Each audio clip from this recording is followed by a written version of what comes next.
Hey fish people, welcome back to the channel. So for today we're going to focus on a cool fish that's extremely popular in this hobby, the neon tetra, or if you prefer the Latin name, which is currently on the screen, because we all know I suck at Latin names. These guys come from the Amazon basin, think Peru, Brazil, Colombia, in that area.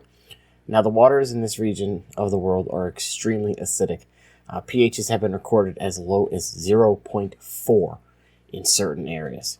So these tetras live in black water and clear water streams, so they do have a wide pH range they can go. Though sadly, their natural habitat is actually declining due to deforestation and over farming in the area. Now, interesting fact to note about these, more than 1.5 million neon tetras are imported into the United States every month. Now, when I first saw this, I thought that was year. No, it's every month. So it's a lot of neon tetras. Can you imagine 1.5 million neon tetras in a tank? I can, and I think it's pretty cool. Alright. They're considered a very easy, hardy fish for new-time fish keepers, which I think is both true and false. It's true in the sense that, yes, they are very good fish if you get them from a reputable source that has kept them healthy from the time they get them to the time you buy them. Otherwise, they're not going to be as easy to keep alive as they should be. But on the flip side, if you get them from somebody that has not kept them the way they should once they get them, you're going to have a massive die-off within like a week of getting them. What do I mean by that? Well, typically, these things are shipped by the hundreds in one big bag from fish farms or caught wild. So they're not going to have clean water all the time. So when they get in, they're going to be extremely stressed out. They are going to be shocked from being put in a new tank. And if you get them in a place that's not going to do any quarantining or upkeep on them before they sell them, they're going to be pulled from water again, put in a bag again, transported by you, put in your tank. They're going to be stressed out 3 times as much by this point, which is going to cause their immune systems to be extremely compromised, which can lead to an ick outbreak in your tank. It can lead to them dying off. It can lead to them eating each other, which will cause neon tetra disease, which is a whole nother can of worms. So yes, they're an easy fish if you get them from someplace that puts the work in to take care of them once they get them. Now that we're done with the negatives about them, let's talk about some of the positives here. So they're extremely beautiful fish. There's no ifs, ands, or buts. They have beautiful neon reds and blues going through them.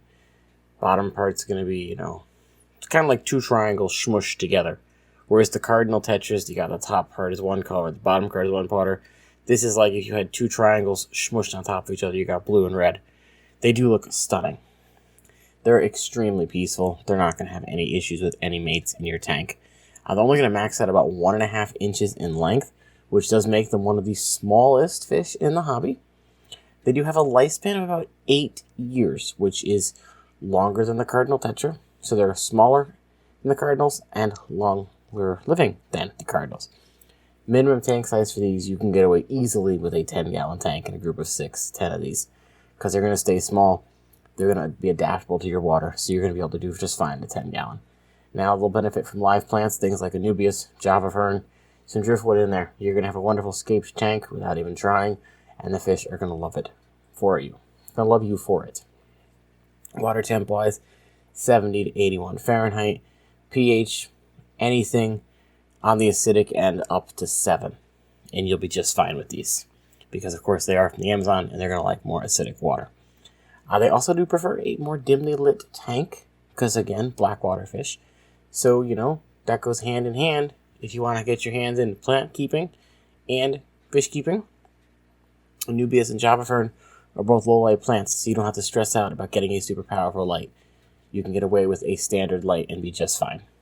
Food-wise, they're an omnivore. They're not very picky. They'll take anything you want to throw in your tank.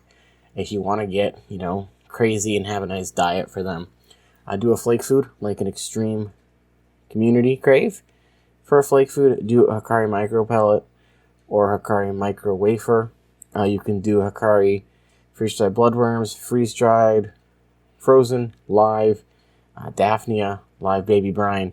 Anything of that nature will be good for these. You could try and give them some of the smaller vibrobites. They'll probably enjoy those as well. But really, anything you want to throw in the tank, they're going to nibble on, so they're not super picky. So overall, these are an awesome community fish, which is great for me. They are cool nano fish if you want to try nano fish. They're hardy, you know, depending on where you get them. Easy to care for once you got them situated. They don't require a big tank. They're just overall a solid fish. Just because, you know, they are a little finicky depending on where you get them, I'm going to give them a 9.5 out of 10. As always, thank you all so much for watching and the continued support in all the videos. Leave a comment down below. Let me know your experience with neon tetras. Would you recommend them to a friend getting into the hobby, or would you maybe steer them in the direction of a different tetra?